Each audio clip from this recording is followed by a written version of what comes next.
조합제 TV 시청자 여러분 안녕하십니까. 2020년 8월 17일 밤 9시입니다. 한국 사람의 나쁜 특징이 하나 있습니다. 다 그렇다는 이야기는 아니고, 특히 먹물 먹은 사람들, 자신이 대한민국의 지도층이라고 자처하는 사람들 속에서, 특히 권력을 누리고 있는 사람들 속에서 어떤 문제가 발생하면은 사람을 잡아 넣는 것으로 문제를 해결하려고 합니다. 그래서 무슨 문제가 터지면은 누구를 구속하라, 단죄하라, 이런 말이 버릇처럼 나옵니다. 누구를 잡아 넣으면 문제가 해결된다? 그렇게 될까요?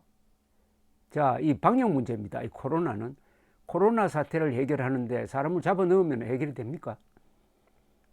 정광훈 목사가 지금 위기에 빠졌습니다. 정광훈 목사 자신이 오늘 코로나 확진자로 판정이 되었습니다. 일반 병원에서 진료를 받았더니 코로나 확진자로 밝혀져 가지고 공공병원으로 말하자면 이송되어서 입원했다고 전해지고 있습니다. 어제부터 문재인 대통령이 엄정 처벌하라는 취지의 이야기를 했습니다. 이 방역 문제입니다. 이것을 정광훈 목사를 엄정 처벌하는 걸로 해결이 되겠습니까? 그리고 과연 정광훈 목사가 이 코로나를 확산시키는 의도를 가지고 집회를 주도하고 계획했다고 볼 수가 있습니까? 자, 그런데 사람을 잡아먹으라는 경우는, 이 경우에는 정광훈 목사가 50여일 동안 구속됐다가 선거 총선 직후에 지난 4월 20일에 보석으로 풀려났습니다. 그러니까 보석을 취소하라는 이야기인데, 그런 문재인 이야기가 나오자마자 재빨리 정치검사로 유명한 이승윤 지검장이 지휘하는 중앙지검이 보석 취소 청구를 법원에 냈습니다. 이제 법원의 판단에 달려 있습니다. 그런데 과연 이게 보석 취소의 요건이 되느냐에 대해서는 이견이 있습니다. 정광훈 목사 측 변호인은 오늘 조목조목 반박을 했습니다. 보석 조건에 위반된 게 없다. 위반 소지가 있는 것은 요 대목이죠. 보석을 허가를 하면서 이런 조건을 붙였습니다. 즉, 본건과 관련된 집회에 참가해서는 안 된다. 그리고 불법 집회에 참가해서는 안 된다. 이 조건입니다. 이 조건에 만약 정광훈 목사가 걸린다면은 보석이 취소될 가능성이 있습니다. 그래서 재수감될 가능성이 있습니다. 그런데 변호인들은 이렇게 주장을 합니다. 8월 15일에 정광훈 목사가 참가한 집회는 동합연세점 앞에서 열린 다른 단체, 일파만파라는 단체가 주최한 행사에서 여러 연사 중에 한 사람으로 참가했다. 그런데 그 행사는 합법적인 것이었다. 불법이 아니었다. 또 그 행사는 정광훈 목사가 관련된 사건과는 아무 관련이 없다. 정광훈 목사가 관련된 사건은, 기소된 사건은 뭐냐면은 작년 말에 광화문에서 황교안의 자유한국당을 지지합시다라고 한 게 공직선거법 위반이라고 해가지고 구속되었습니다. 이게 구속 사안이냐에 대해서는 여러 가지 이견이 있었습니다. 왜냐하면 당시에는 아직 총선 후보자도 결정되지 않았는데 일반론적으로 야당을 지지하자고 한 게 이게 공직선거법 위반이냐 이거죠. 그러나 어쨌든 도망갈 염려도 없는 사람이고 구속 그 자체가 문제가 많았다. 그러나 재판이 진행되다가 결국은 보석 신청을 해가지고 받아들여져서 나올 때 이런 조건이 붙었습니다. 그 외에 이분이 수술을 여러 번 받아가지고, 목수술을 여러 번 받아가지고 아주 자칫 잘못하면 급사할 위험도 있는 사람입니다. 그것까지 고려해가지고 보석이 허가되었던 것인데, 문제는 강연재 변호사의 주장대로 보석 조건을 위반했다는 것을 증명하기가 매우 어려울 것이라고 저는 판단이 됩니다. 왜냐하면 정광훈 목사가 그 집회에 불법 집회에 참가했다는 것이 증명돼야 되는데 그것은 불법 집회가 아니었어요.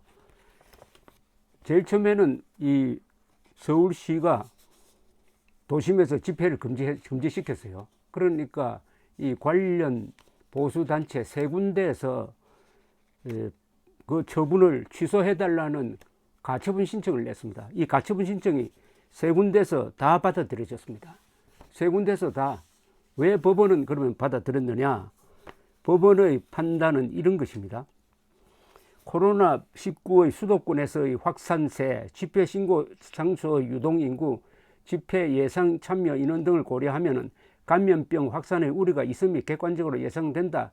그렇지만은 집회 장소, 방법, 인원수 등을 구체적으로 지시하여 제한적으로 집회를 허용하는 것이 아니라 집회 개최 자체를 원칙적으로 금지하는 처분은 필요 최소한의 범위에서 집회의 자유를 제한하는 것이라고 보기 어렵다 라고 판단했습니다. 즉 서울시가 광화문 등 도심지에서 집회를 코로나와 연관지어서 무조건 예외 없이 금지시키는 것은 그것은 과잉 금지 조치로서 헌법 정신에 위반된다는 겁니다. 그러니까 다 마스크를 쓰고 나와야 한다, 거리를 두어야 한다, 이런 조건을 붙여서 허가를 하는 게 아니고 무조건 금지시킨 것은 위반이 된다 해서 정광훈 목사가 나온 동합연세점의 그 집회는 합법이었습니다. 합법 집회에 참가한 것은 객관적인 사실입니다. 그렇다면 보석 조건을 위반했다고 볼 수 없는데 이것을 불법 집회라고 어떻게 검찰이 주장할지, 그걸 과연 법원이 받아들일지는 모르겠는데, 우려스러운 것은 언론에서 정치인들이 나와서 정광훈 목사를 구속해야 된다라고 하는데, 이것은 한국 사람들의 가장 나쁜 점이 바로 여기에 등장합니다. 처칠이 이야기를 했습니다. 어떤 정치인이 인기가 떨어졌다고 해서 감옥에 보내는 것만큼 비신사적인 것은 없다. 그것은 민주주의가 아니다, 젠틀맨도 아니다라고 이야기했습니다. 인기가 떨어진다고. 정광훈 목사가 이제 사랑제일교회에서 확진자 수가 막 늘어나니까 언론과 정권이 기회는 왔다 해가지고 막 문매를 가하는데, 인기가 떨어지니까 너도 나도 정광훈 목사를 구속하라. 심지어 어떤 신문은 일찌감치 정광훈 목사를 구속했어야 되는데 뒤늦게 한다, 이런 이야기를 하고 있습니다. 이때 한국 사람들이 가장 비열한 모습이 나옵니다. 인기가 떨어지면 너도 나도 가세를 해가지고 문매를 가하는, 이것은 1대1의 결투 정신이 없는 한국 사람들의 독특한 문화죠. 1대1 자기 실력대로 당당하게 결투할 생각은 하지 않고, 한 사람이 약해지면은 몰려와 가지고 문매를 가하는데 합세를 해가지고 자기 분풀이도 하고 자기가 무슨 정의로운 사람인 것처럼 위장하는. 따라서 이 문제는 정광훈 목사 재수감으로 해결될 문제가 아닙니다. 정광훈 목사 재수감 여부는 철저하게 법리적으로 따져야 합니다. 특히 재판부가 이 권력이나 여론과 관계없이 법리적으로 따져야 합니다. 이번에 집회 금지 처분의 효력을 정지시킨 이 행정법원의 판례가 저는 하나의 기준이 될 것이라고 생각을 합니다. 그리고 두 번째 문제, 이 사랑제일교회와 정광훈 목사와 방역 사이의 문제입니다. 지금 코로나 여기에는 사실은 이 실제 진행되는 것과 국민들에게 알려진 부분 사이에 많은 괴리가 있습니다. 코로나는 상당히 과장되게 알려진 부분이 있다는 것을 인정해야 합니다. 코로나는 독감보다는 치사율이 높습니다. 독감보다.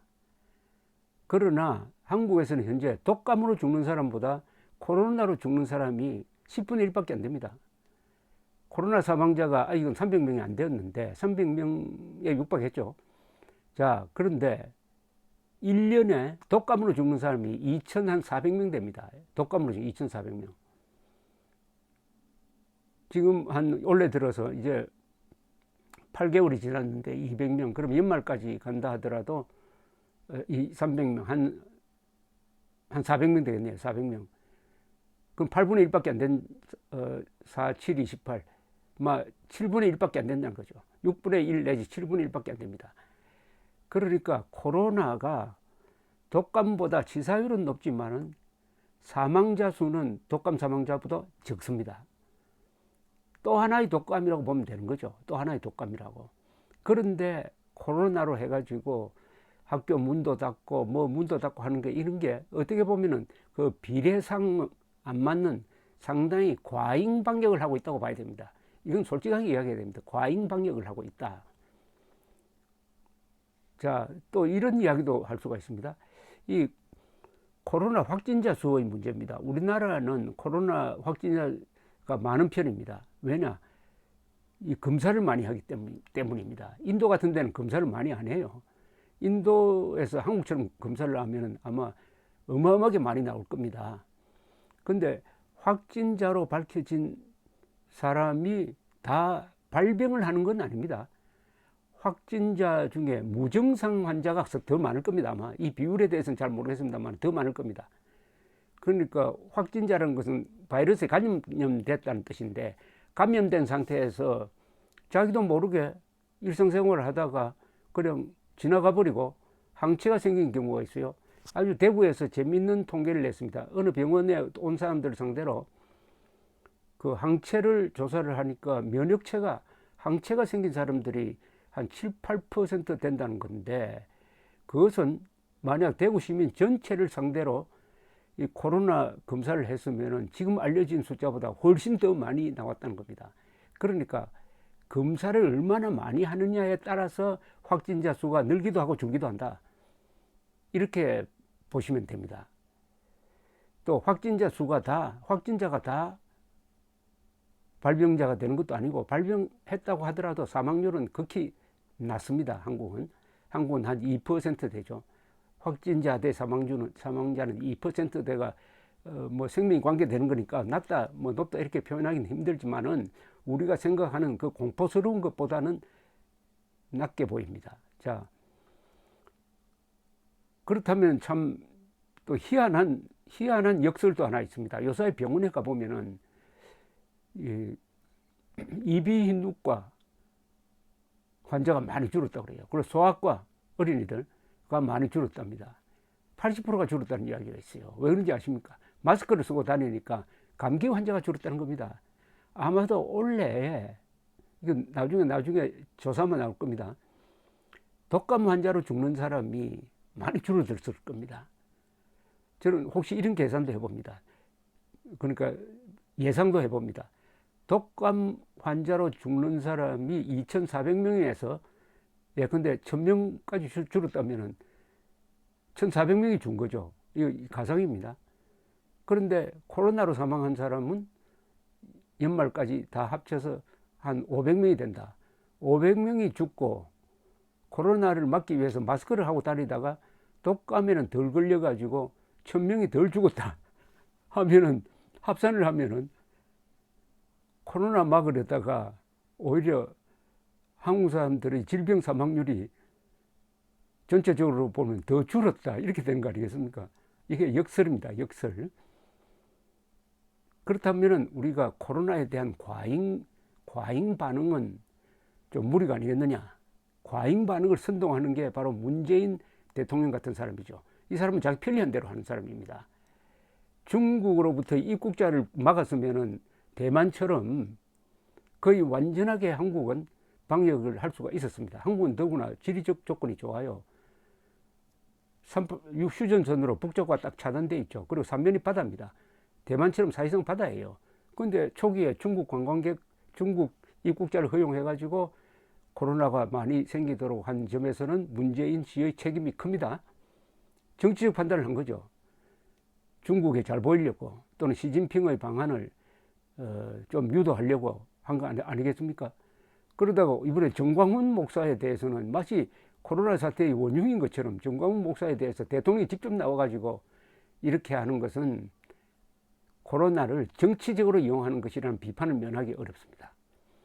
그래서 정광훈 목사의 구속 보석 취소 요청도, 보석 취소 청구도 무리한 것이고, 판사가 보석 취소를 해가지고 재수감하는 것도 이것은 정치적 판단이라고 저는 봅니다. 법리적 판단을 해야 됩니다. 과학적으로. 그 법리는 과학의 뒷받침을 받아야 됩니다. 과연 정광훈 목사의 행동이 코로나를 확산시켰느냐, 불법이냐, 보석 조건을 위반했느냐, 이렇게 따져야 됩니다. 그러니까 아예 판사들은 언론과 차단된 상태에서 재판을 해야 된다고 생각을 합니다. 그리고 지금 병원에 있을 때 구속 집행을 하기가 참 어려울 겁니다. 그럼 병원에 입원한 사람을 구치소로 보낸다? 구치소에서 접속자가 생긴다? 그럼 구치소에서 확산이 안 됩니까? 이런 것도 감안해 가지고 사람을 잡아 넣는 걸로 해가지고 코로나 사태에 대응하려는 이런 못된 버릇에서 이번에는 벗어나야 되겠다는 것이 저의 생각입니다. 감사합니다.